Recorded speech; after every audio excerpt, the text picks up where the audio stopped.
Laura in the car with me. Hello. We are currently on the A34, which is a road I've done many times over the years, completing the 92, because we are actually off to Goodison Park today for more suffering to watch Everton versus Bournemouth. But for those of you who have watched our vlogs in the past and watched my Everton Bournemouth vlog last season, it's a fixture that holds a special place in my heart for obvious reasons, because Everton being my main love and Bournemouth being the local team that I've supported the last 30 years, and I've been watching games there since the mid-90s, although I can no longer get tickets anymore, hence why I felt it was important to go to this match today, especially because it's Everton's last season at the historic Goodison Park, and I think I would have regretted if I didn't see this fixture one more time there. So, estimated time of arrival, hopefully we're there before 11:30. We set off just before 7 this morning, which is a good effort from Laura to get herself functioning at that time of the morning. So once we've all parked up, I will do another link and include a few shots of the new ground that we're going to visit on our way up, and just some shots of the city, but I'll report back when I'm there.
Arrived at Goodison Park, just gone 2 o'clock, although it took us just the 6 hours to get here today.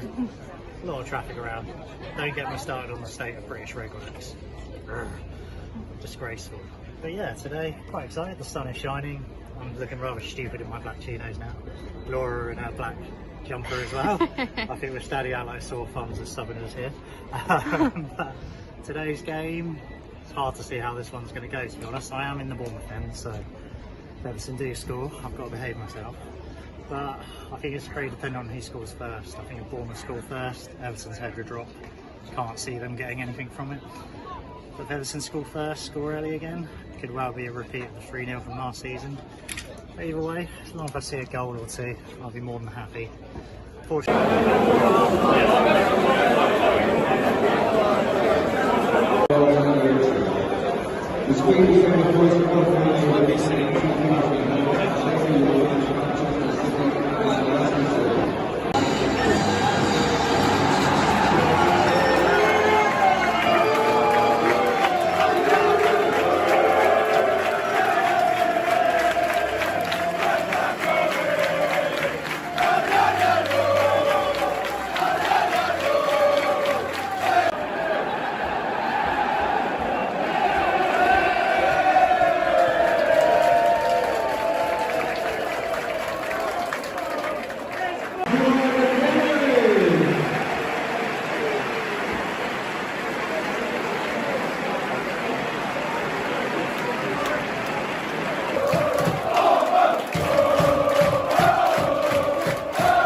lovely it is to have Laura here filming all of this today. I don't know, I just don't know how to process that one, to be honest. Oh, I hate football. God, give me a new hobby. No, I've had 4 hours to reflect on that game. Oh, I still can't process it. Everton, first half was pretty dire, to be fair. Both teams looked like relegation fodder. But Everton come out second half, looked pretty good, pretty competent, got the 2 goals. Cruise control, you thought they could have probably got a few more, and I actually stood there in the middle of the Bournemouth away end thinking, this is actually a pretty good mid-table team here. And then he took off Ndai. Why did he take off Ndai? I'd never know, but that changed the game. Another really terrible Dyche decision. Then Bournemouth nipped the goal about 88th minute, and then you thought just a consolation, and then boom, 6 minutes later we're 3-2 down. I just couldn't believe it. Honestly, I didn't know how to process that.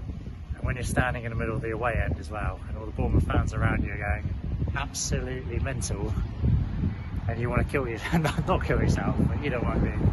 It's hard to take sometimes.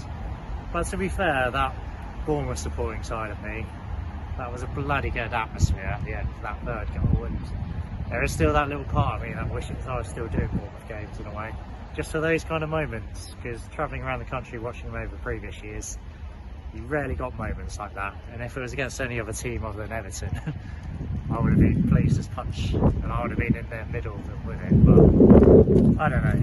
But I've had a few beers to process it. I think I'm just going to enjoy the rest of the night with Laura, who's been very understanding, haven't you, Laura? Yes, I have. But you enjoyed your first neutral football game? I did. Yes, although Yes. she's never ever coming to an Everton game again. That has been decided. So What? enjoy the rest of my weekend.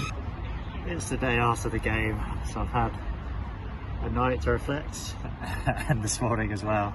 I'm not going to go into too much about Everton really. I sort of did all that yesterday, and I still can't figure out how they didn't win that game. But probably a little bit more about Bournemouth, to be honest. I think they played really well last 15 minutes, and I think it was strange being in the away end, because although I wanted Everton to win, it was also good to be in the Bournemouth end again, just to experience an away day atmosphere. And also because it was virtually twice as cheap to get a ticket in the Bournemouth end compared to the Everton end, so to save money, it worked out quite well in the end for us, I believe.